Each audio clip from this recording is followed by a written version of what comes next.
காலந்தோறும் பெண். எழுதியவர் ராஜம் கிருஷ்ணன். ஒலி வடிவில் வழங்குபவர் பவ்யா கீர்த்திவாசன். படைப்பு கதையோசை. அத்தியாயம் 1. அறிமுகம்.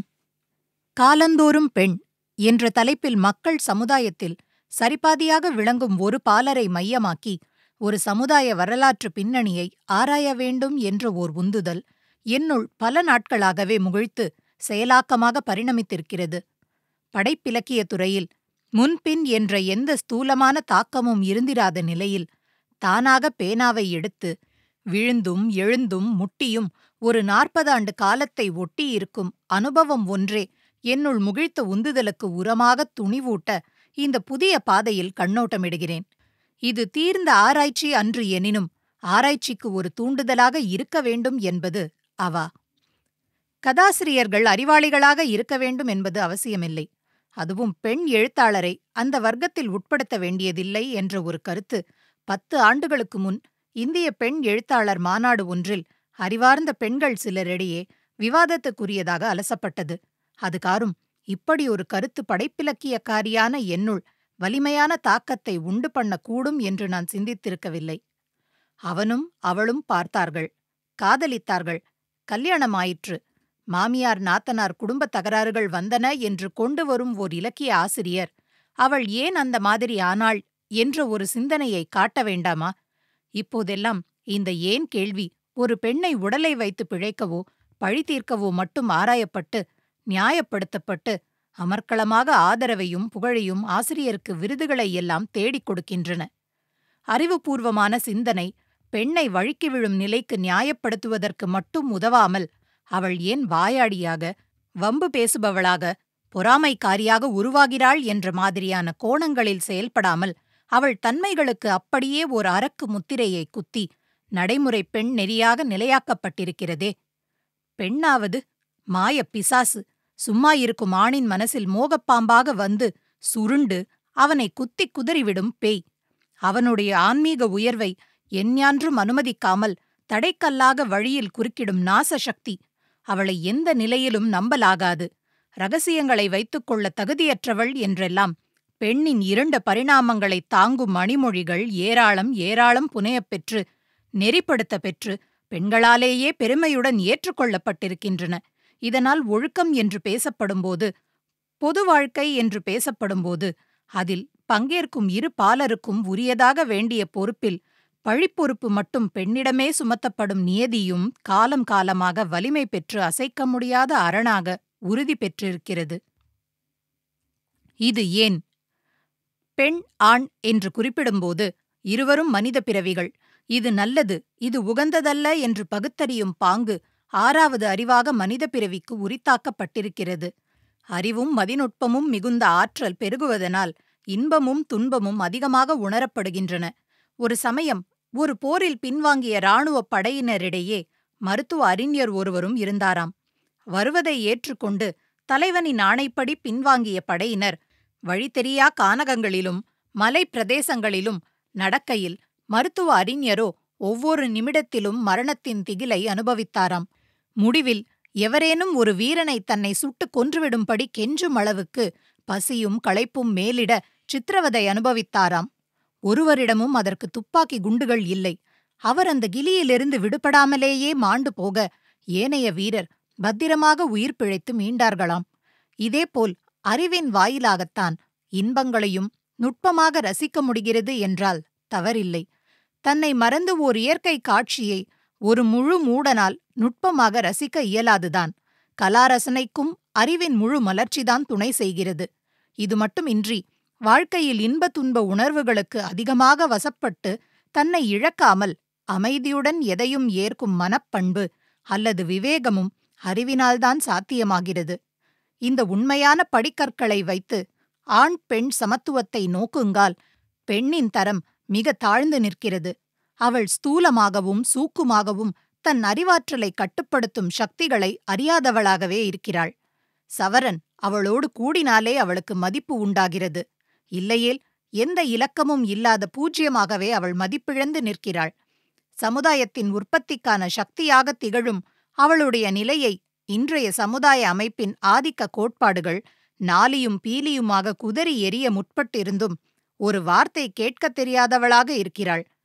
உயிரற்ற அணிகளால் கவர்ச்சி என்ற பொய்மையை தன்னில் ஏற்றிக் கொள்வதையே நல்வாழ்வுக்கான சாயுச்சியம் என்று கருதி அதற்காக தனது ஏனைய மேன்மை நலன்களை பணயமாக்க அவள் தயங்குவதில்லை.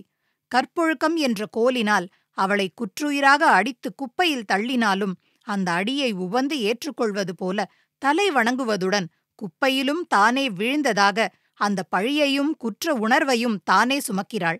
இவளுக்கு அறிவு இருக்கிறது, ஆனால் அது இயங்குவது நின்று எத்தனையோ காலமாகிவிட்டது.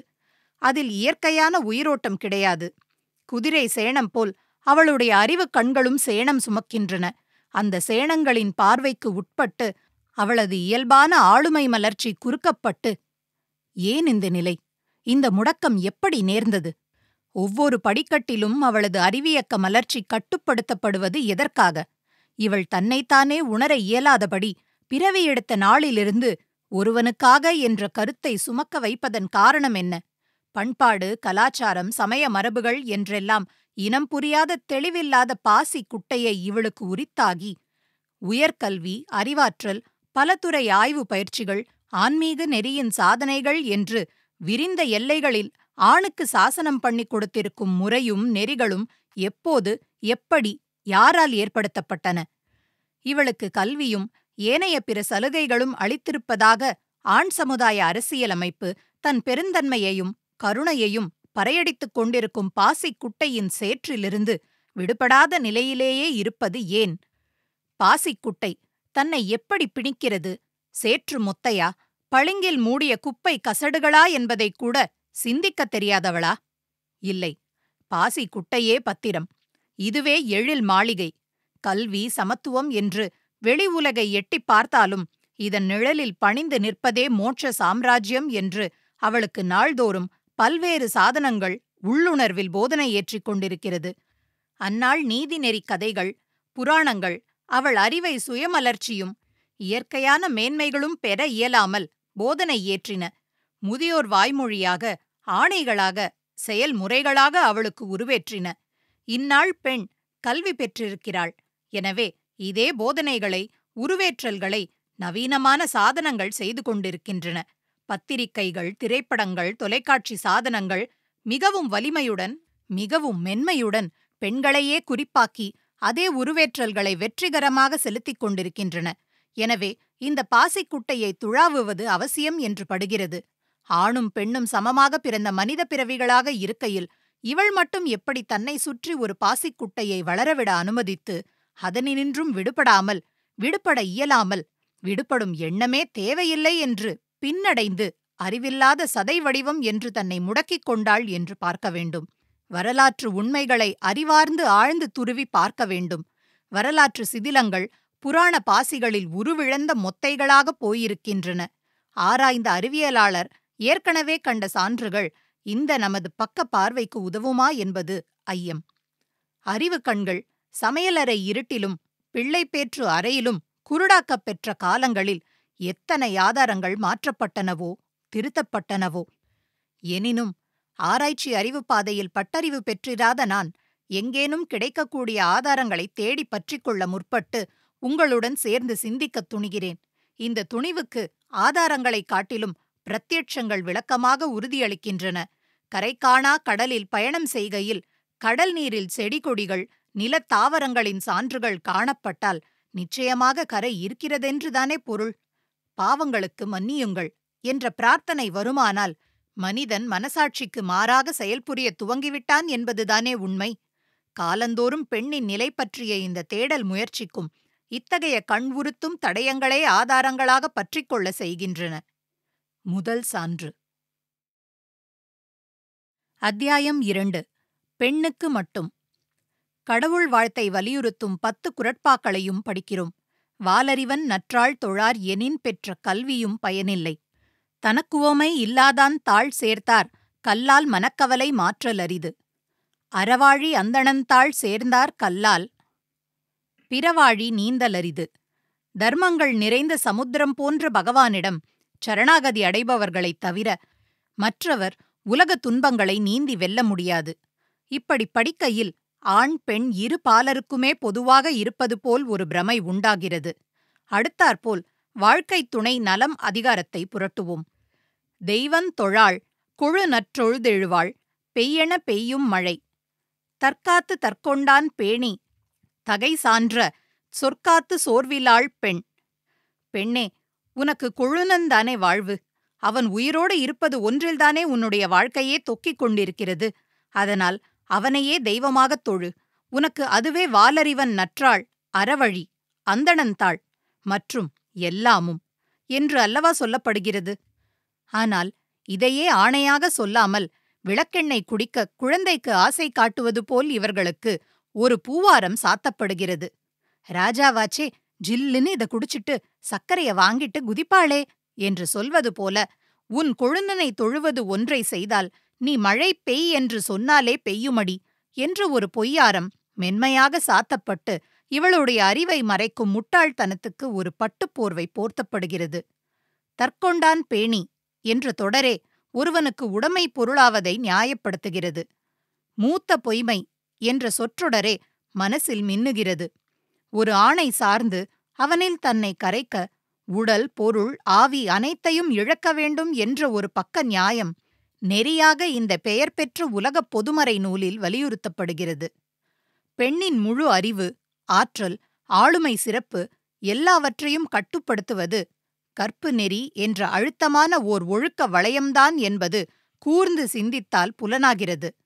மணவாழ்வு என்பது வாழ்வின் இன்பங்களும் பயன்களும் ஆணுக்கே உரித்தாக்கி அதன் கடுமைகளையும் துன்பங்களையும் பெண்ணுக்கு உரியவை என்று ஒதுக்கிவிடும் ஒரு நெறியை பெண்ணிற்கு விதிக்கிறது. இந்த விதிக்கு மாறாக அவள் நினைத்தாலே ஆனால் கற்புக்கு பங்கம் விளைவித்துக் கொள்கிறாள். பெண்ணுக்கு உயிரையும் விட பெரியதாக போற்றி காக்க வேண்டியது இந்த ஒழுக்கப் பண்பு என்பதை விளக்க எத்தனையோ கதை, புராணங்கள், வழக்கங்கள், சடங்குகள் அவளுக்கு வலியுறுத்தப்படுகின்றன. குரூபியான கணவன், தொழுநோய் கண்டு அழுகி சொட்டுபவன், அவளை அடித்து இம்சித்து நாள்தோறும் அவள் கண்முன் வேறொரு நங்கையுடன் குலாவுபவன், அவள் நலங்கள் அனைத்தையும் சூறையாடி அவளை சக்கையாக உதறிவிட்டு காணாமல் மறைந்து போனவன் என்றெல்லாம் கதைகளில் வரும் கணவன்மார்களை அவர்கள் மனைவியரான கற்புக்கரசியர் கடைசி வரையிலும் தெய்வமாகத் தொழுது பணி செய்வர். அவன் உதறினாலும் அவன் காலடியில் அழுது கரைந்து கெஞ்சி அடிமையாக ஏற்றுக்கொள்ள நிற்பர். இக்கற்புக்கரசியர் கணவன் தலை சாயும் முன் தன் ஆவியை விடுத்து அவனுக்கு முன் பரலோகம் சென்று அவனை வரவேற்பார்கள். இந்த கற்பு நெறியில் இருந்து அவள் மாறினாலோ அவளுக்கு மரணத்தை தழுவுவதைத் தவிர வேறு ஒரு கதியும் இல்லை. சமுதாயம் அவளை புறக்கணிக்கும். பெற்றோரும் உற்றாரும் மற்றாரும் அவளை ஏறெடுத்தும் பாரார். இப்படியாக கற்பு நெறியின் கூரிய வாழ்முனையில் பெண்ணின் சகல மலர்ச்சிகளும் தொங்கிக் கொண்டிருக்கின்றன. ஆணும் பெண்ணும் இணைந்து மக்களை பெருக்கும் ஒரே செயலாற்றலின் பெண்ணே கூடுதல் பங்கையும் பொறுப்பையும் ஏற்கிறாள். பெண்ணின் உடற்கூறியல் இந்த சிறப்பான அவளுடைய பொறுப்புக்கு ஏற்புடையதாக அமைந்திருக்கிறது. தன்னலம் கருதா தியாக இயல்பும் நோவு பொறுக்கும்போது அன்பு வடிவாக கனியும் தன்மையும் பாசமும் கருணையும் அவர்களுடைய இயற்பண்புகளாக அப்போது முழுமை பெறுகின்றன. ஆணோ திருமண பந்தத்தினால் இத்தகைய உடலியல் இரசாயன மாற்றங்களுக்கு இயல்பாக உட்படுவதில்லை.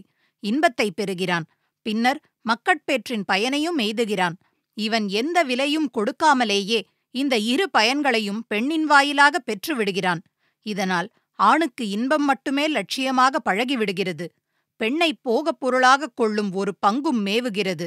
இது காலப்போக்கில் அவளுடைய குணாம்சங்களையே அணி பணிகள் ஆடைகள் மற்றும் உடைமை பொருள்களால் குழைவாக்கி தன் அச்சிற்கேற்ப ஒரு வடிவமைப்பும் அவளுக்கு இசைத்துவிட ஏதுவாக வாழ்க்கை நாகரிகம் வழிவகுத்திருக்கிறது.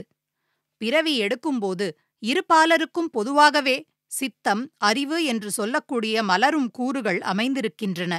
இருவரும் ஒருவருக்கொருவர் என்ற நிலையில் ஒரே சமமான இரு பாதிகளாக இல்லாவிட்டாலும் இருவரும் இணைந்த சேர்க்கையே முற்றிலும் நிறைவான முழுமையாக படைக்கப்பட்டிருக்கின்றனர்.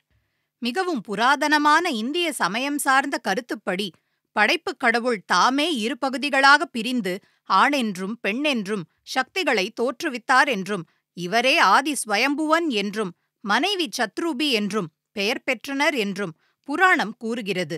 இந்த கோட்பாட்டின்படி ஒருவருக்கு மற்றவர் அடக்கம் என்ற குறிப்பு நிச்சயமாக இல்லை. மனிதகுல வரலாற்றின் வழி நோக்குங்கால் தங்கள் இனத்தை ஏனைய கொடிய விலங்குகளின் தாக்குதலினின்று காப்பாற்றிக் கொள்ளவும் இயற்கையின் கொடிய விளைவுகளிலிருந்து தப்பவும் மனிதர் ஆதியிலிருந்தே இணைந்த குழுக்களாகத்தான் திரிந்தனர். உணர்ச்சி வெளியீடுகளின் விலங்குத்தனமான வெளிப்பாடுகள் ஒலி குறிகளாக மொழியாக மலர்ந்தது. குத்தி கிழித்து கொலை செய்யும் விலங்குத்தன்மையிலிருந்து படிப்படியாக மென்மையான இயல்புகளுக்கு மெருகடைந்தனர். இந்த ஆதி நாட்களில் மனித இன குழுக்களின் தலைவியாக தாயே முதன்மை பெற்றிருந்தாள். குழு மக்கள் அத்தாயின் பேராலேயே வழங்கப் பெற்றிருந்தனர். ஒரே குழுவுக்குள் கலந்து இனம் பெருக்கிய நிலை மாற வெவ்வேறு குழுக்களின் ஆண் பெண் இணைந்து சந்ததி பெருக்கும் முறை பின்னும் புதிய இனக்குழுக்கள் தாய் வழியே அறியப்பட்டன.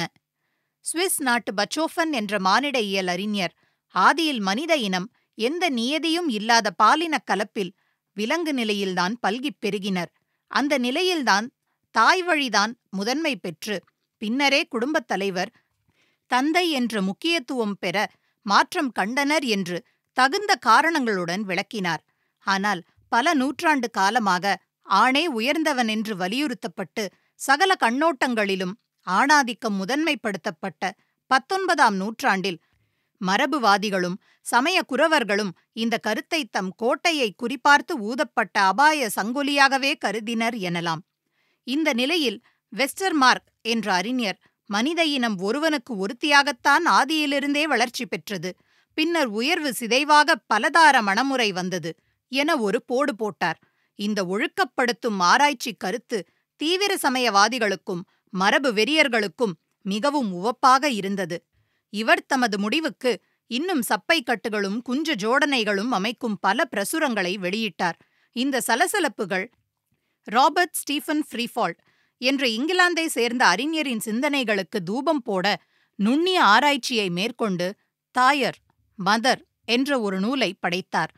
பெண் தலைவியாக அரசோச்சினாள் என்று அந்த ஆதியின குழுவினரை பற்றி தீர்மானமாக வரையறுக்காமல், ஆனால் சமுதாயம் சார்ந்து பெண்களே முதன்மை பெற்றிருந்தனர் என்பது அவர் கருத்து. பொதுவாக திருமணம் என்று வரும்போது ஆண் பெண்ணின் வீட்டுக்கு வந்து தங்கிவிடுதல் ஒரு முறையாகவும் பெண் ஆணின் வீட்டுக்கு வந்து தங்கிவிடுதல் ஒரு முறையாகவும் இருக்கின்றன. ஆண் பெண்ணின் வீட்டுக்கு வர பெண் கணவன் வீட்டுக்கு போக மாட்டாள். இது தாயர் முதன்மையிடம் பெறும் அமைப்பு குடும்பங்கள்.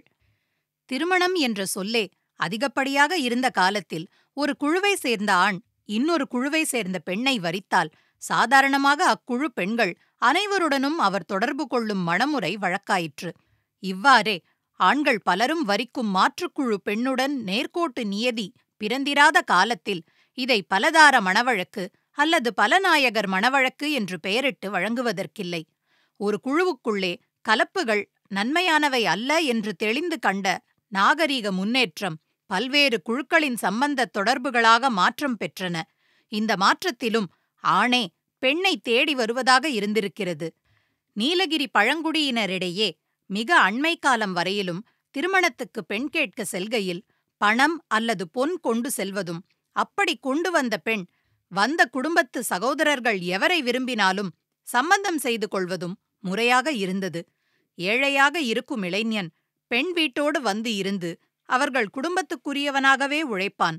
சில ஆண்டுகள் இவ்வாறு கழிந்ததும் பெண்ணை மணந்து கொள்வதற்குரியவனாக ஆகிறான். அசாம் பிரதேசத்து பழங்குடியினரிடையே இத்தகைய மரபுகளின் சுவடுகள் இன்னும் மறைந்துவிடவில்லை.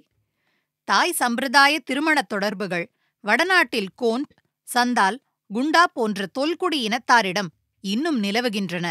சில இனத்தாரிடையே கணவன் இரவு உணவு முடித்த பின்னரே மனைவியை காண வருகிறான்.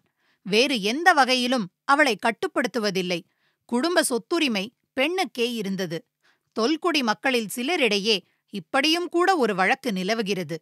பெண்ணுக்கென்று ஒரு சிறு தொகை கொடுப்பதற்கு வறிய இளைஞன் திருமணம் புரிந்து கொண்ட பின் மனைவியையோ குழந்தையையோ அவள் இடத்தை விட்டு பெயர்த்து செல்வதில்லை என்று வாக்களிக்கிறான். தென்னிந்தியாவில் நாயர் சமுதாயத்தை சார்ந்த மக்களிடையே தாயக சம்பிரதாயம் நிலவி வந்திருப்பதை குறிப்பிடாமல் இருக்க முடியாது. திருமணம் புரிந்து கொண்டு தனது வாழ்விடத்தை நிர்ணயிப்பது பெண் சார்ந்ததாக இருந்து வந்திருக்கிறது.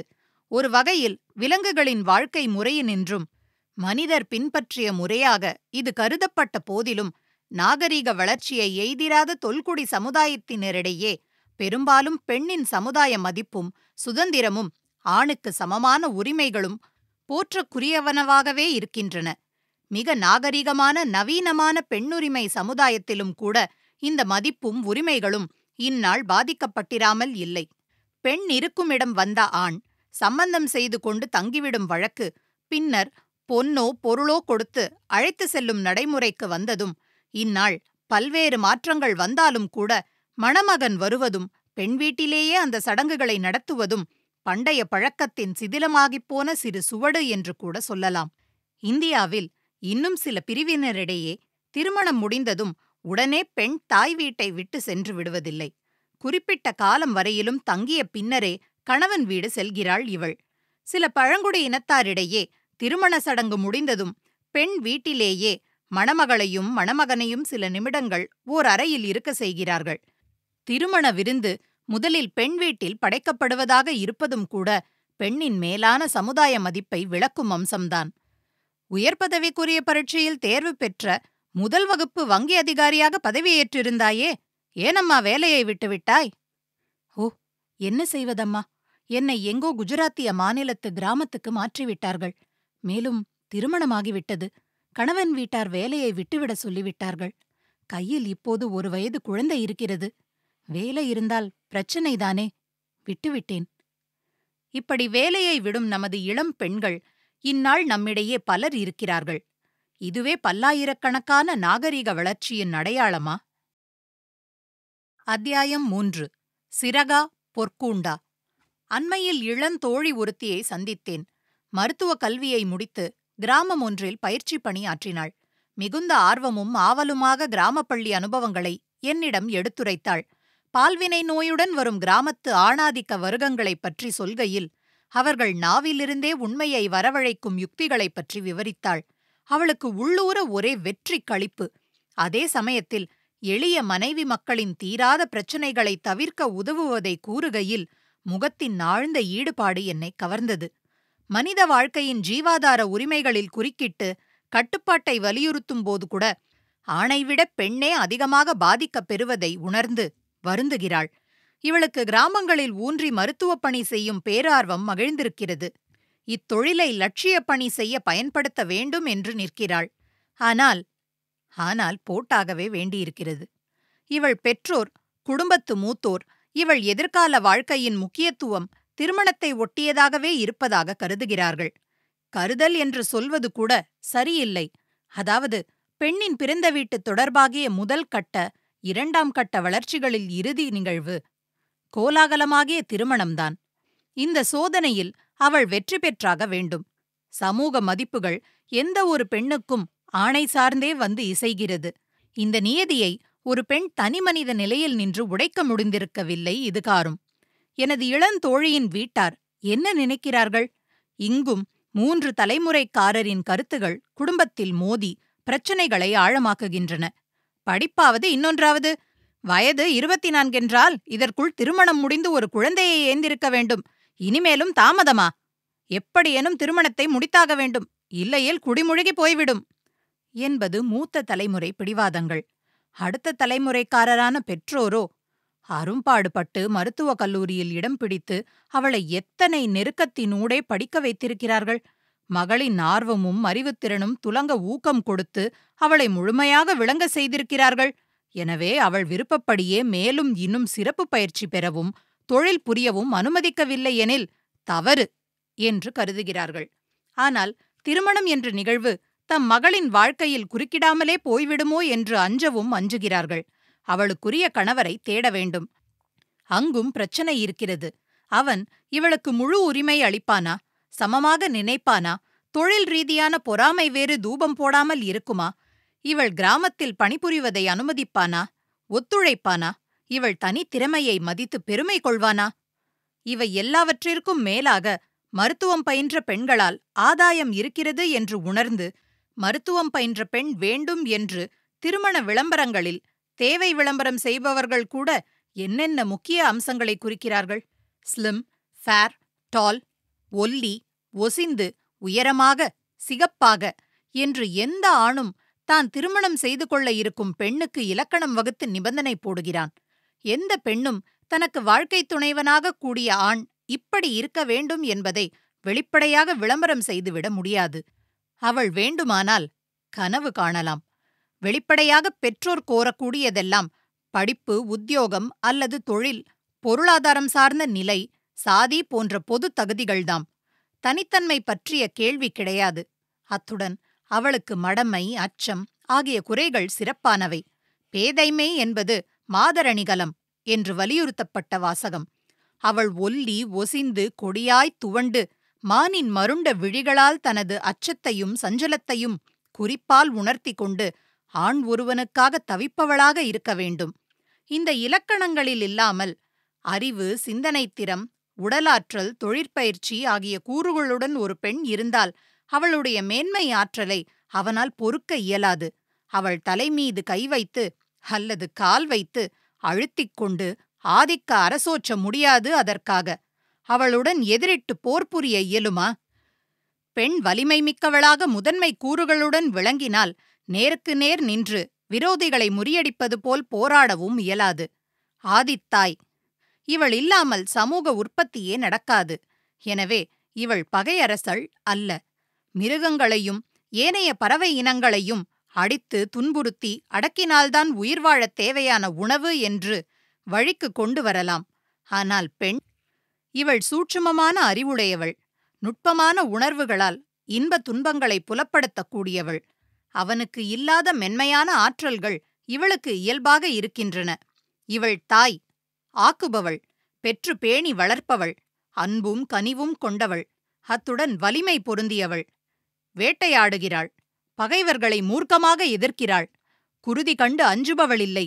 பாதகம் செய்பவரை மோதி மிதிக்கும் ஆங்காரமும் இவளுக்கு இயல்பு. பழிவாங்கும் குரூர வெறியும் இவளுக்கு புறம்பானதல்ல. இயற்கையுடன் ஆணைவிட நெருங்கியவள். நெருப்பாகவும் நீராகவும் கல்லாகவும் கனியாகவும் இருக்கக்கூடிய எதிர்மறை தன்மைகளின் இருப்பிடம். இன்றைய என் இளந்தோழி ஸ்லிம், ஃபேர் என்ற ஒல்லி சிவப்பு லட்சணங்களில் நெருங்காதவள். அவள் வாட்டசாட்டமாக இருக்கிறாள். உடை, உணவு என்ற தேவைகளில் வசதி, வலிமை என்ற கூறுகளையே முதன்மைப்படுத்துகிறாள். உழைப்பாற்றலும் சோர்விலா மகிழ்ச்சியும் உடையவளாக இருக்கிறாள். இவளில் அந்த பழந்தாயாரின் ஆதிப்பெண் மக்களின் அழகை நான் உணர்கிறேன். வாயை திறந்து வைத்துக்கொண்டு பல்லை பிடுங்கிக்கொள், பொம்மையாக அழகு பொருளாக வளைய வருகிறேன் என்று இவள் சொல்ல மாட்டாள். இவளை கண்டபின் மீண்டும் சிந்தனை அந்த ஆதித்தாயாரின் பால் செல்கிறது. பல்லை பிடுங்குவது போல் ஆற்றல்களை பறிக்க, அறிவை முடமாக்க அந்த தாயார் எப்படி அனுமதித்தார்கள்? பெண் என்ற மொத்த சக்தியின் கூறுகள் ஒட்டுமொத்தமாக சிதைக்கப்பட்டனவா? அன்றி அழகு என்ற தங்க கூட்டுக்குள் அவளுடைய இயல்புகள் மென்மையாக சிறை செய்யப்பட்டு வளர்ச்சிகள் முடமாக்கப்பட்டனவா? மனித இனம் காட்டுமிராண்டிகளாக வாழ்ந்த நாட்களிலிருந்து நாகரிகமடைந்து ஆண் பெண் சேர்ந்து வாழ்தலுக்குரிய நிகழ்ச்சிகள் திருமணங்களால் பரிணாமம் எய்தின பிறகு கூட பெண் சமுதாய முதன்மை பெற்றிருந்தாள் என்பது தெளிவாகிறது. சீனத்தின் மிக தொன்மையான சமூக வரலாறு மிக தெளிவாக இல்லை. நமக்கெல்லாம் அண்மை காலங்களில் நிகழ்ந்த சோசியலிச புரட்சிக்கு முந்தைய சமூகம் பற்றி தெரிந்ததெல்லாம் தந்தை வழி நெறிப்படுத்தப்பட்ட குடும்ப அமைப்புகளும் மிக இறுக்கமாக நிலவிய பெண்ணடிமை கொடுமைகளும்தான். பிஞ்சு பருவத்தில் பெண் குழந்தைகளின் கால்களை கட்டிப் போட்டு தூலமாக அவளுடைய வாழ்வையே முடக்கி வைத்த ஆணாதிக்க சமுதாய முறையே நிலவி வந்தது. ஆனாலும் ஆராய்ச்சி அறிஞர் சீனத்தின் தொன்மையான சமூக அமைப்பின் பல சான்றுகள் தாய்வழி முதன்மையை தெளிவாக துலக்குவதாக கண்டறிந்திருக்கின்றனர். மனைவியின் வீட்டுக்குரியவனாகவே கணவன் வாழ்வதும், மனைவியின் குடும்பப் பெயரையே தனக்கு ஏற்றுக்கொள்வதும், பரம்பரையை தாயின் தரப்பாகவே கணிப்பதும் வழக்கில் இருந்திருக்கின்றன. சில பகுதிகளில் பெண்கள் கணவன் வீட்டுக்கு சென்று அவர்கள் ஆதிக்கத்தில் அல்லலுறும் வழக்குக்கு எதிராக திருமண மறுப்பு சங்கங்களை தோற்றுவித்த செய்திகளும் தெரிய வருகின்றன. இச்சங்கம் சார்ந்த பெண்கள் மணம் புரிந்து கொள்ளும் கணவன்மார் தங்கள் வீடுகளில் வந்து தங்க வேண்டும் என்ற நிபந்தனை மீதே திருமணத்துக்கு உடன்பட்டனர். சீனத்து திருமண முறையே சீன சமுதாய நாகரிகத்தின் தந்தையாக மதிக்கப்பெறும் ஃபுஹி என்ற நாயகரால் நிலையுறுத்தப் பெற்றதாக கருதப்படுகிறது. அவரே தம் தந்தையை அறியாதவர். எனவே அதுவரையிலும் தாய்வழி சமுதாயமே வழக்கில் இருந்திருக்கிறது. பல அரசிகளின் ஆட்சி வரலாறுகள் தெரிகின்றன. அரச குடும்பங்களில் 18 வயசுக்கு வராத சிறுவன் ஆட்சி உரிமை பெறுபவனாக இருந்தால் தாயே ஆட்சி புரிந்தாள். ஜப்பான் நாட்டில் தந்தை வழி நடைமுறை 14ஆம் நூற்றாண்டுக்கு பிறகே வந்தது எனலாம்.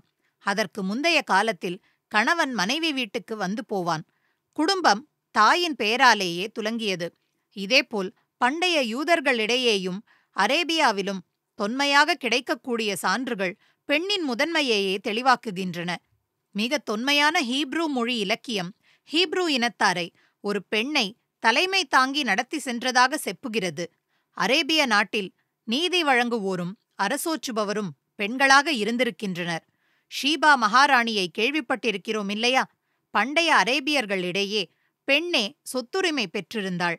கால்நடை மந்தைகளுக்கு சொந்தக்காரிகளாக பெண்களே திகழ்ந்தனர். கணவன்மார் அம்மந்தைகளை பேணி காப்பவர்களாகத்தான் இருந்தனர். இஸ்லாமிய சமயஸ்தாபகரான நபிகள் நாயகம் அவர்களே தம் மனைவியின் வாயிலாக பெற்ற செல்வம் கொண்டே தம் கொள்கைகளை எங்கும் பரப்ப முடிந்தது. பண்டைய அரேபியர்களிடையே 7 சான்றோர் இருந்ததாக தெரிய வருகிறது. அவர்கள் அனைவரும் பெண்களேயாம். இன்றைய அரேபியா மற்றும் இஸ்லாமிய சமுதாயத்தின் இரும்பு ஆணைகளுக்கிடையே மனித உரிமைகளையே இழந்த பூச்சிகளாக வேதனைப்படும் பெண்களை இங்கே நினைத்துப் பார்ப்போம். எத்தனை வீழ்ச்சி! பண்டைய எகிப்திலும் தாய்வழி முறையே குடும்ப அமைப்பின் ஆதாரமாக நிலவியது. தாலமி வம்சத்தினரின் சான்றாதாரங்களாக கிடைத்திருக்கும் கணவனான உன்னை நான் வெறுத்தாலோ அல்லது வேறு ஒரு மனிதனை விரும்பினாலோ நான் நீ அளித்த பரிசு பொருளை திருப்பி விடுகிறேன் என்பது ஒரு பதச்சோறு. பண்டைய எகிப்தில் சொத்து சகோதரனுக்கன்றி சகோதரிக்கு சென்றுவிடக் கூடியதொரு காரணத்தினாலேயே சகோதரன் சகோதரி திருமணம் அதிகமாக வழக்கத்தில் இருந்ததாக தெரிய வருகிறது. இத்தகைய மணமுறை கிறிஸ்து பிறந்த 2ஆம் நூற்றாண்டு வரை வழக்கில் இருந்ததாம். வேதகால ஆரிய சமுதாயம் தந்தை வழி குடும்பங்களின் சமுதாய அமைப்பாகவே திகழ்கிறது. ஆனால் அதற்கும் முந்தைய சமுதாய உண்மைகளை பல்வேறு தொல்குடி இனத்தாரிடையேயும் மலை மக்களிடையேயும் நிலவும் பழக்க வழக்கங்களில் இனம் காண முடிகிறது. நாயர் வகுப்பினரின் கூட்டுக் குடும்பம் தரவாடு எனப்படும் மூத்த ஆண் சகோதரி மக்களின் உரிமைகளைத்தான் பாதுகாக்கப் பேணுவர். அசாம் பிரதேசத்து காரோ இனத்தினர் காஜி குடியினர் இதேபோல் தாய்வழி மக்களாகவே அறியப்படுகின்றனர். வருணம் மற்றும் சாதி பிரிவுகள் தோன்றியதும் உயர்வகுப்பு ஆண் தாழ்ந்த வகுப்பு என்று கருதக்கூடிய பல பெண்களை திருமணம் செய்து கொண்டதும் குழந்தை மணத்தை வழக்காக்கியதும் சதி என்று நெருப்பிலிட்டு பெண்ணை எரித்ததும் பெண்ணின் வீழ்ச்சியை முழுமையாக்கித் தீர்த்தன. இந்நாள் ஒட்டுமொத்தமாக பாரத சமுதாயம் என்று வளர்ந்துவிட்ட சமுதாயத்தினரிடையே எத்தனை பிரிவுகள்! ஆனால் பெண்ணை 2ஆம் பட்சமாக வைக்கும் ஒரே நெறியான அத்துணை வேற்றுமை இழைகளையும் பின்னி இருக்கிறது. சிறகை பீய்த்து கூட்டில் அடைத்து அலங்காரமாக வீட்டில் தொங்கவிட்டு வீட்டுக்கிளி கொஞ்சுகிறது என்று சொல்கிறோமே, அது நினைவுக்கு வருகிறது. பாரத கலாச்சாரத்தையும் ஒருமை பண்பையும் பெண்களே காப்பாற்றுகின்றார்கள். ஆண் எத்துணை மாறினாலும் வழித்தவறி போனாலும் பெண் தனது கோட்டிலிருந்து வழுவாமல் நின்று அவனை வாழ வைக்கிறாள். அவளால் அல்லவோ பாரத பண்பாடு காப்பாற்றப்படுகிறது. இந்த புகழாரம் சிறகு பீத்தெறியப்பட்டது தெரியாமல் இருக்க வழங்கப் பெற்றிருக்கும் பொற்கூண்டு. அத்தியாயம் 4. வேதத்தில் என்ன இருக்கிறது? ருக்வேத காலத்து பெண்கள் என்ற நூலுக்கு முன்னுரை எழுதுகையில் இந்திய தத்துவப் பேரறிஞர் டாக்டர் ராதாகிருஷ்ணன் திருமணம் என்ற ஓர் ஒழுங்குமுறையும் அதன் பல்வேறு கூறுகளும் வரலாற்று ரீதியான ஆய்வில் அந்தந்த காலத்து சமுதாய பழக்க வழக்கங்களை சார்ந்து அமைவதாக தெளிவுபடுத்துகிறார். திருமணம் என்பது வெறும் இயல்பூக்க விவகாரமன்று. ஆனால் இயல்பூக்கத்தை அடிப்படையாக கொண்டு நிறுவப்பெற்ற ஓர் ஒழுங்குமுறை. இருவேறு உள்ளங்களின் ஆளுமை ஆற்றல்கள் ஒவ்வொருக்கொருவர் என்று பிணையும் அனுபவங்களில் மகிழ்ச்சியும் காதலும் துன்பமும் உடன்பாடுகளும் துயரங்களும் அடங்கியவை என்று அவர் குறிப்பிடுகிறார். இந்த குறிப்பில் தற்கொண்டான் என்று ஒருவனிடம் பெண் தனது தனித்தன்மையை மலர வைக்கும் அறிவு, ஆற்றல், திறமை ஆகிய எல்லா மேன்மைகளையும் கரைத்து தன்னை முற்றிலுமாக இழந்துவிட வேண்டும் என்ற கோட்பாட்டின் இழைகூட ஊடாடியிருக்கவில்லை. வேதங்கள் தொகுக்கப்பட்ட காலத்தை ஆராய்ச்சியாளர் கிமு 1300ஆம் ஆண்டிலிருந்து 900 ஆண்டு வரைக்குட்பட்ட காலமாக ஏறக்குறைய வரையறுக்கின்றனர். பண்டைய ஆரிய சமுதாயத்தை பற்றிய தகவல்களை முதன்முதலாக கொடுக்கும் இலக்கிய சான்றுகளை இந்த வேத பாடல்களின் வாயிலாகவே அறிய முடிகிறது.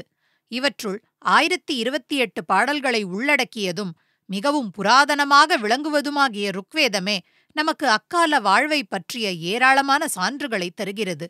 அடுத்த யஜுர்வேதம் ருக்வேத காலத்துக்கு ஏறக்குறைய 1-2 நூற்றாண்டுகளுக்குப் பிறகும் அதர்வ வேதம் இன்னும் பிந்தியும் முறைப்படுத்தப்பட்டதாகவும் ஊகிக்கின்றனர்.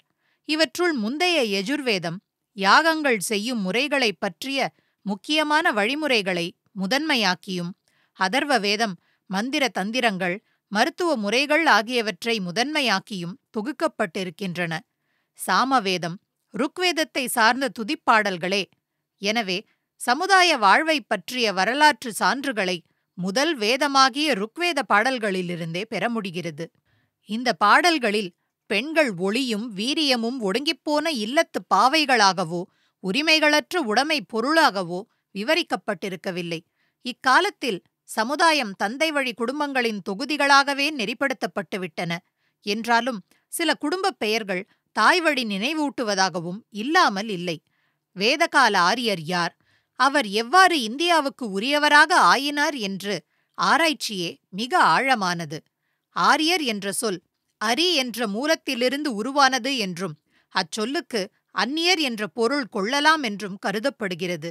இக்குழுவினர் இந்தியாவிற்கு வடமேற்கில் வட்சு நதிக்கரையில் இருந்து காந்தாரத்தில் புகுந்து பாஞ்சாலத்தை நோக்கி முன்னேறி வந்திருக்கலாம் என்றும், இவர்களை இந்தோ இரானியர் என்று குறிப்பிடலாம் என்றும் புகழ்பெற்ற வரலாற்று இலக்கிய ஆசிரியர் ராகுல் சாங்கிருத்யாயான் குறிப்பிடுகிறார். அவருடைய வால்காவிலிருந்து கங்கை வரை என்ற நூலின் மானிட சமுதாயத்தினரின் வாழ்வு எவ்வாறு நாகரிக பரிணாமம் பெற்று வந்திருக்கிறது என்பதை விவரிக்கப் பெறுகிறது. கிமு 2500 ஆண்டுகளுக்கு முந்தைய அந்த இந்தோ இரானிய சமுதாயத்தினரைப் பற்றி அவர் விவரிக்கிறார். வட்சு நதிக்கரையின் வடபுலம் இன்றைய சோவியத் ஒன்றியத்தின் தாஜிகிஸ்தான் குடியரசிலும், தென்பகுதிகள் ஆப்கானிஸ்தானில் உரிய பிரதேசங்களாகவும் இன்று திகழ்கின்றன. வடபுலத்தில் அந்நாள் வாழ்ந்த சமுதாயத்தினர் மனிதன் ஒரே இடத்தில் இருப்பதற்காக படைக்கப்படவில்லை என்ற கொள்கை உடையவர்களாக வாழ்ந்தனர். மலைச்சரிவுகளிலும் சமவெளிகளிலும் ஆடு மாடுகளையும் குதிரைகளையும் பழக்கி அவற்றையே செல்வமாக கொண்டு வாழ்ந்தனர். ஆனால் தென்புலத்து மக்கள் விவசாயம், உலோகங்களை பயன்படுத்தும் கலை என்று நாகரிகத்தில் மிகவும் முன்னேற்றம் கொண்டிருந்தனர். அப்போது வடபுலத்து முதியவர் ஒருவர் பிரலாபிப்பதால் ஆசிரியர் இந்நூலில் இவ்வாறு சித்தரிக்கிறார். பூமியை மாதா என்றும் தேவி என்றும் கூறுகிறோம், பூசையும் செய்கிறோம். இந்த பாவிகள் பூமியின் நெஞ்சை பிளந்து விவசாயம் செய்கிறார்களாம். பூமி மாதாவை எங்கள் முன்னோர் இப்படி அவமானப்படுத்தியதில்லையே. பூமித்தாய் தானாக நமது ஆடு மாடுகள் குதிரைகளுக்கு கனிந்த பசும்புல்லை ஏராளமாக தருகிறாள். நமக்கோ காய்கனிகள் பறிக்க பறிக்க குறையாது. காடுகளில் கோதுமை தானாக சிறு மணிகளாக கதிர்முற்றி இருக்கும். நமது ஆடு மாடுகள் கொழுக்க மேயும். நமக்கு உணவுக்கு பஞ்சமிருந்ததா? இப்போது இவர்கள் பூமி மாதாவை அகழ்ந்து கோதுமை விளைவிக்கிறார்களாம். நமக்கு புல் செழித்து வளருவதில்லை. நமது ஆடு மாடுகளுக்கு மேய்ச்சல் இடம் இல்லாமல் ஆகிறது. அவை கொழுத்து வளருவதில்லை. கோதுமையை விதைப்பதாம், ஒரே இடத்தில் மனிதன் கட்டுண்டு கிடப்பதாம் என்றெல்லாம் பிரலாபிக்கிறார். பின்னும் இந்த விவசாயத்தோடு விட்டதா?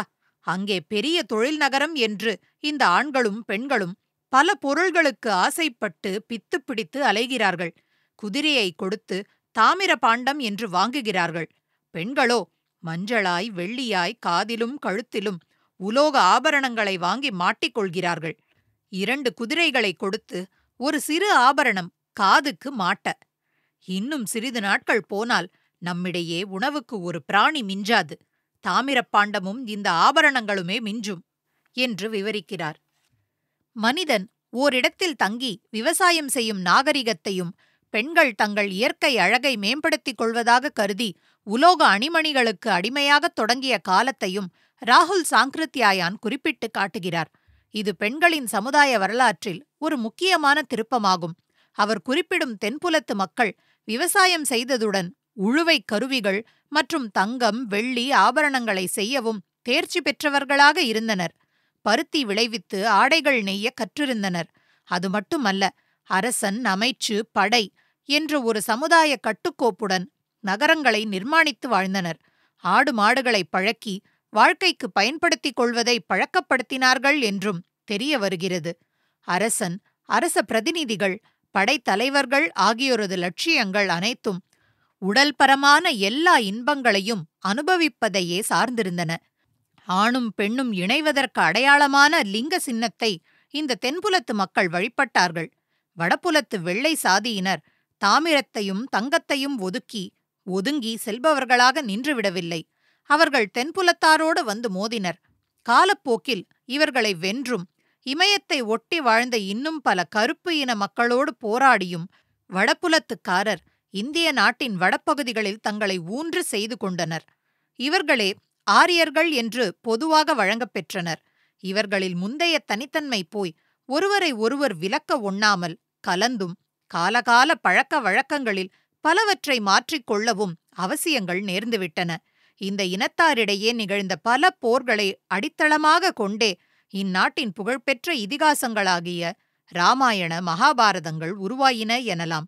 இந்தோ இரானியராக இருந்த சமுதாயத்தினர் இவ்வாறு இந்தியா வந்து பல இனத்தாரோடு மோதி வென்று கலந்து ஆரிய சமுதாயமாக ஊன்றிய கால வரையே கிமு 2500 1500 வரையிலான நீட்சியில் உட்படுத்துகிறார்கள் வரலாற்று ஆசிரியர்கள்.